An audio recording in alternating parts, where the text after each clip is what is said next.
Un o'r, mae pawb efo uchelbwyntiau personol, a un o'r uchelbwyntiau i fi oedd darganfod bod un o'r herddi fi wedi cael ei nodi yn gariadus ar rhywle pwysig. Wedi cael ei adael fel graffiti, bobl eraill cael rhannu yn y gelfydwaith hwnnw lle.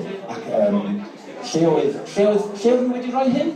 Megis yw ddarlun Banksy neu rhywbeth? Wel, wrth gwrs, yn Rhylet y Gents, yn y Cwps yn Aberystwyth.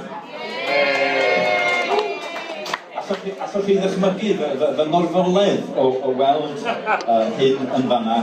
Ac o'n i'n gallu gweld yn amlwg oedd rhywun efo dipyn o discernment wedi sgwennu hyn lawr. O'n i'n poeni pwy bach o weld yn yr un llawysgrifen dyn ni yma i oras oedd nhw wedi sgwennu. Felly, dwi'n gwybod, falle oedd nhw'n meddwl bod y gerdd yn golygu beth hollol wahanol. Beth bynnag, y gerdd dan sylw oedd y gerdd nesaf sydd llawer iawn yn fyrrach na'r cyflwyniad hirfaith a hirfwyntiol hwn.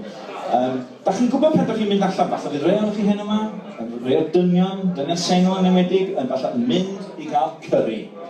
Ac dwi'n gwybod, falle bod pobl wedi aeddfedu erbyn hyn, ond ys salwm, fydde rhywun nid yn unig yn mynd am curry, oedd yn mynd am curry pwythaf yn gallu gael.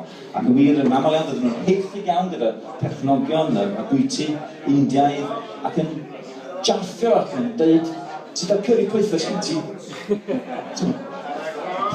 Di doedd y chef bod yn bwff, herio fel yna. A wrth gwrs wedyn, oedd nhw yn cael curry effernol o boeth. Ti doedd ddim dylwydd i dy.